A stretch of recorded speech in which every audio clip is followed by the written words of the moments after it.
Before we get on with our list, I feel the need to state the obvious that all of us have Jon Moxley in our thoughts as he entered an inpatient alcohol treatment program last week. Addiction of any kind is a disease and there is never any shame in getting help. Go get a MOX, you got this. MOX, written by Jon Moxley, is the latest wrestling book to hit bookstore shelves, reminding those outside the wrestling bubble that yes, we can in fact read.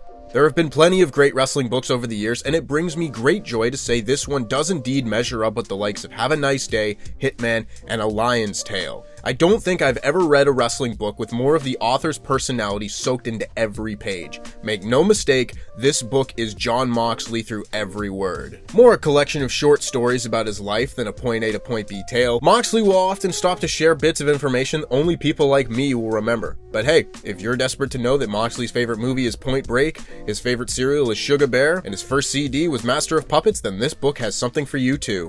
I'm Tempest, hailing from Parts Fun Known, and these are 10 takeaways from MOX by Jon Moxley. Also, before we start our list, please consider subscribing to Parts Fun Known. Adam's already come up with every creative way to ask you to subscribe, so I'm just gonna ask politely, because I'm Canadian and we're oh so polite. Please subscribe.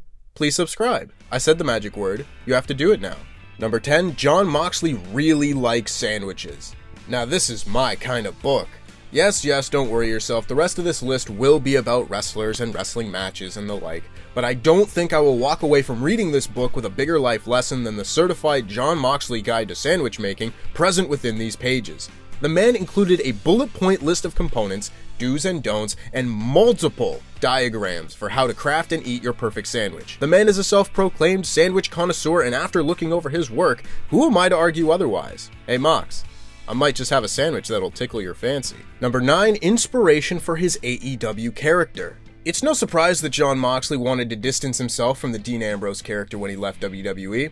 Something gas mask, something ketchup and mustard wasn't exactly what he wanted to take with him when he stepped into his new chapter. Sure enough, his AEW character has included none of those things, but what it has included is inspiration from one of Moxley's favorite literary characters. That character being Jack Reacher. While discussing his own moral compass, Moxley writes that Reacher kills people at a breakneck pace in unforgiving fashion, but does it because it's the right thing to do. He has no patience for bad guys doing bad guy shit, but his moral compass is always on point. Taking a look at Moxley's body of work from AEW, taking on everyone from the Elite to Chris Jericho, all while being an honorable yet sadistic babyface, you can start to see a resemblance. But now I just want to see Moxley fight Tom Cruise for the honor of being Jack Reacher. Come on TK, make it happen. Number 8, don't ask anyone for advice. It is worth mentioning that while this book is not simply WWE hate porn, it does offer a very raw look at some of the more toxic aspects of WWE behind the scenes. There's plenty of toxicity near the top with WWE's brass, and don't worry, we'll get to that, but toxicity also exists within the locker room, and in this case with how veterans may treat new talent. During a house show loop in December 2011, little less than a year before the debut of The Shield, John Dean Ambrose Moxley was working with Daniel Bryan Danielson, who whispered to him in the locker room not to ask anyone for advice. The reason behind this being, if you were given a piece of bad advice, everyone would be watching you to see if you did what you were advised to do, and if you didn't, you'd get heat. Perhaps we don't need to be so sensitive there, lads. Moxley does say that asking veterans if they'd seen his match was not his style, but noted that Bryan's words gave him better insight into how Machiavellian the WWE main roster could be. Number 7, ups and downs in FCW.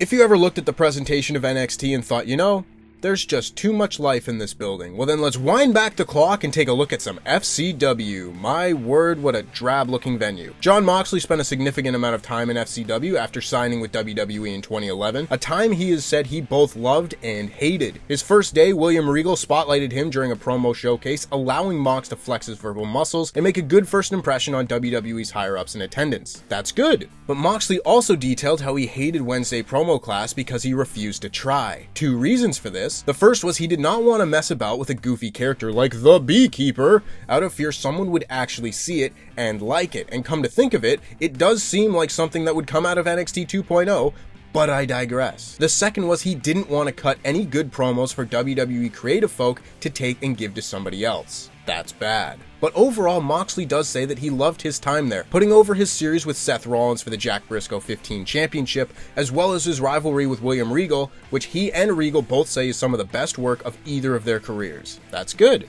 Number 6, he thinks the Mick Foley feud would have killed his WWE run. I deserve 8-hour sleeps, Dread deserves a sequel, and Mick Foley deserves a better last match than the goddamn 2012 Royal Rumble. It's common knowledge that Mick Foley and Dean Ambrose were set to feud in 2012, with the angle actually starting before the plug was pulled due to Foley's health. It's a big WWE what-if moment, as this is something of a dream match, and Ambrose's involvement surely would have meant no Shield.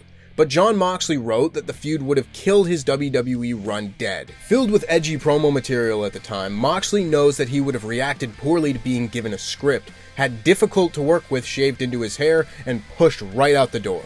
Having watched the last decade of WWE programming, it's hard to argue with his logic. Number 5, tone it down. A few excerpts from this book have made the rounds on Twitter over the last week, with this frustrating little nugget being one of them. Jon Moxley was routinely someone that WWE management had to tell to, quote, tone it down. Moxley uses a dark match against Ted DiBiase Jr. as an example, where the match was really good, with a kick-ass promo beforehand and a hot crowd, but when he got to the back, you gotta tone it down, pal. He'd then follow up this performance the next night with the exact same match, but just less good. And sure enough, that was exactly what Vince was looking for. It's so odd. WWE has been twisted into a place where they only want you to get a C+ on your paper, and if you get an A, you're trying too hard. When you see how much better the work has been from former WWE stars like Bryan Danielson and Ruby Soho immediately after leaving, it is truly baffling to hear that it is absolutely by design, and WWE does not want their performers to perform to the highest level possible. Number 4, the Triple H match made them both feel like wrestlers again.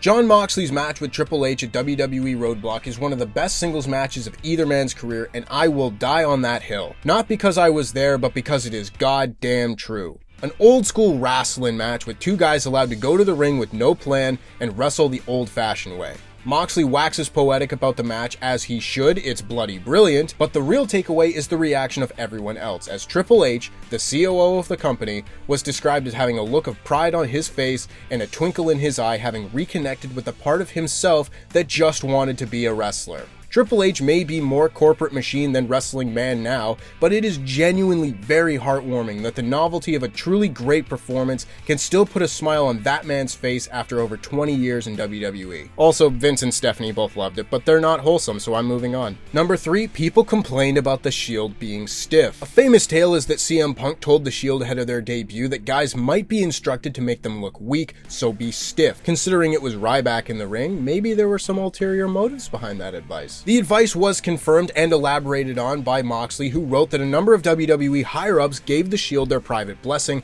to be as physical as necessary after their debut. However, this came with a lot of complaints amidst a series of busted lips, black eyes, and bruises. It's not specified who it was who complained about the Shield's aggression, but look through their list of opponents from their first few months and you can take a guess. Moxley also shares a story about how The Rock began coughing up blood after his Shield beatdown, with every living soul present backstage clutching their pearls, fearing they'd just killed Luke goddamn Hobbs. Thankfully, The Rock was fine, and this had to do with cold air and blood vessels in his lungs, which sounds like a much more complicated problem than a wrestling beatdown. God, sort it out, Dwayne, jeez. Number 2, his confidence was gone after WWE. After over 6 years on the WWE main roster, the man formerly known as Dean Ambrose was spent, in body and in spirit. Moxley notes multiple times throughout the book that his confidence was completely shot after he left WWE in 2019. Not surprising, I wouldn't know who I was either if I was on TV getting flu shots in my ass 6 months prior. Moxley was unsure about how he would be received by the New Japan fans and wrestlers when he arrived in the promotion at the Best of the Super Junior final in June 2019. But the same is true tenfold for his AEW debut at Double or Nothing 2019. He even goes so far as to say his fear at the time was that he had been booked into oblivion to the point that he would be blackballed from wrestling. Damaged goods only to be seen as goofball Dean Ambrose with an exploding TV in his hand.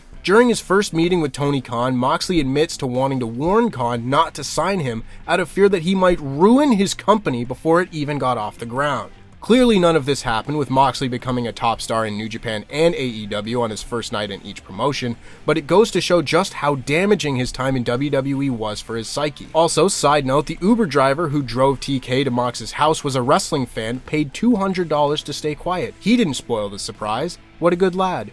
And number 1, Kevin Dunn. It has been quite some time since we've had someone take Kevin Dunn to task for his crimes against wrestling, but this book fills that void very nicely. For those unaware, Kevin Dunn is WWE's head of television production, and the reason WWE has the worst camera work of any form of entertainment outside of World Star fight videos, although I'm sure those videos somehow have less shaky cam. He is not considered a popular fellow, and sure enough, Jon Moxley did not have good things to say about him. After winning the US title at Extreme Rules 2013, Mox was told he was in trouble with the man in the truck. Upon being shown, he'd said, "Give me my f***ing belt" on camera, a big no-no as far as PG WWE is concerned. Moxley gave what he thought was a very sincere apology and thanked Dunn for bringing it up, thinking Dunn was looking out for him and catching an easily correctable mistake.